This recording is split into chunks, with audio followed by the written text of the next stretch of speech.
আমাদের অনেক মা বোন আছেন যারা বাহিরে পর্দা করেন, আলহামদুলিল্লাহ, বাহিরে গেলে বোরকা পরে তারা যান, এমনকি হাত মোজা পা মোজাও পরেন অনেকে, কিন্তু বাসার ভেতরে তারা পর্দা করেন। পর্দার দুইটা জায়গা, একটা হলো বাসার বাহিরে, একটা হলো বাসার ভেতরেও গায়রে মাহরাম পুরুষ থাকতে পারে, তাদের সাথেও পর্দা করা লাগে। এই ধারণা আমাদের অনেক মা বোন তাদের নাই, অনেক পুরুষদেরও নাই। এবং এইটা না করার কারণে, যেটাকে খাস পর্দা বলা হয়, বাড়ির অভ্যন্তরে পর্দা বলা হয়, এই পর্দাটা না থাকার কারণে অনেক মহিলারা আছে 5 ওয়াক্ত নামাজি, বাহিরে বোরকা পরেন, সব ক্ষেত্রে তার ঠিক আছে।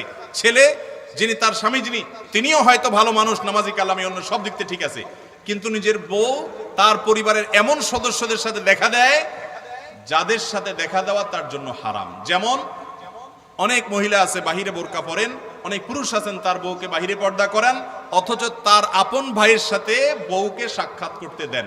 আছে না নাই? কোন মহিলার জন্য দেবরের সাথে সাক্ষাৎ করা কি জায়েজ না না জায়েজ?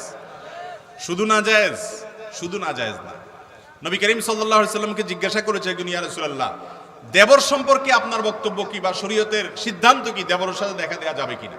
নবীজি সাল্লাল্লাহু আলাইহি সাল্লাম বলেছেন, আলহামু ওয়াল মাউত, আরে দেবর তো হলো মৌতের মতো, মৃত্যুর মতো। মরণে যেরকম মানুষ ভয় পায়, দেবরকে দেখে এরকম দূরত্ব বজায় রাখতে হবে, কারণ এখানে ফিতনার ভয় অনেক বেশি। ঠিক একইভাবে পুরুষদের জন্য অন্য নারীর সাথে পর্দা করা যত গুরুত্বপূর্ণ, শ্যালিকার সাথে পর্দা করা ঠিক সেরকম গুরুত্বপূর্ণ। শ্যালিকা দেবর যদি একেবারে ছোট বাচ্চা হয়, শিশু হয়, একেবারে বালক কিসিমের হয়, এখনো পর্দা করার মতো না হয়, তাহলে তার সাথে দেখা দেওয়া যাবে, অন্যথায় তাদের সাথে পর্দা করতে হবে।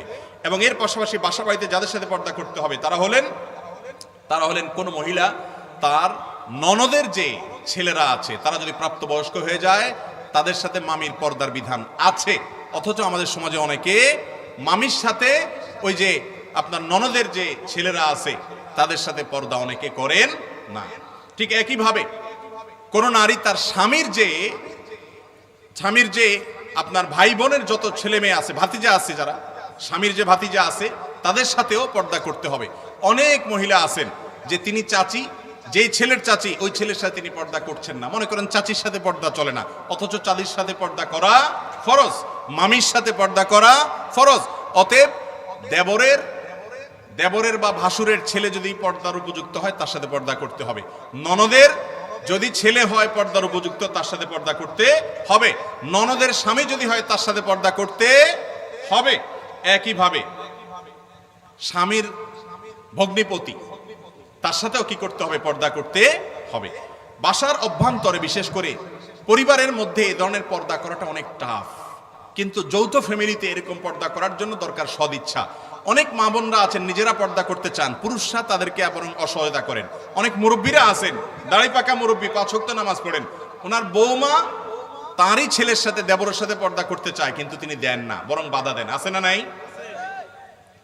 এই লোকগুলোর নাম হাদিসে কি দিছে জানেন? এদের নাম হাদিসে দিছে দায়ুস। হাদিসে কি নাম দিছে ভাই? আমাদের সমাজে অনেকে মনে করে মহিলাদেরকে দায়ুস বলা হয়, এটা ভুল ধারণা। হাদিসে আসছে আদ-দায়ুস আল্লাযী ইউকিরু ফি আহলিহি আল-খাবাস, যেই ব্যক্তি তার পরিবারের মহিলারা, পরিবারের লোকেরা পর্দার খেলাপ চড়ে, সে সেটা দেখে সেটাতে সন্তুষ্ট, তাহলে এই ব্যক্তি হলো দায়ুস। আর দায়ুস কখনো জান্নাতে যেতে পারে? অতএব আপনি যত নামাজ কালাম পড়েন, যত আপনার দাড়ি থাকুক, যত আপনার কপালে সিজদার দাগ পড়ে যাক, যত আপনি ইসলামকে অন্যান্য দিক থেকে মানার চেষ্টা করেন, আপনার বৌমা, আপনার মেয়েকে খাস পর্দা করতে, বাসার ভিতরে পর্দা করতে যদি আপনি বাধা দেন, তাহলে আপনি রাসূল আকরাম সাল্লাল্লাহু আলাইহি ওয়াসাল্লামের সঙ্গ অনুযায়ী দায়ুস। অতএব আমাদের মা বোনরা যারা বাহিরে পর্দা করেন অথচ বাসার ভেতরে পর্দা করেন না, তাদেরও সেজন্য পর্দা করার প্রতিজ্ঞা থাকতে হবে। জয়েন্ট ফ্যামিলি যদি হয়, তাহলে সেক্ষেত্রে আমরা ছোটবেলায় দেখেছি, বিশেষ করে এতদ অঞ্চলের একটা কালচার ছিল, সারা বাংলাদেশেই কম বেশ ছিল, যে পরপুরুষ যখন বাসায় ঢুকতো, সেখানে যদি কোনো পরনারী থাকতো যার সাথে বিবাহ বন্ধনে আবদ্ধ হওয়া জায়েজ, তার সাথে পর্দা মানা আবশ্যক।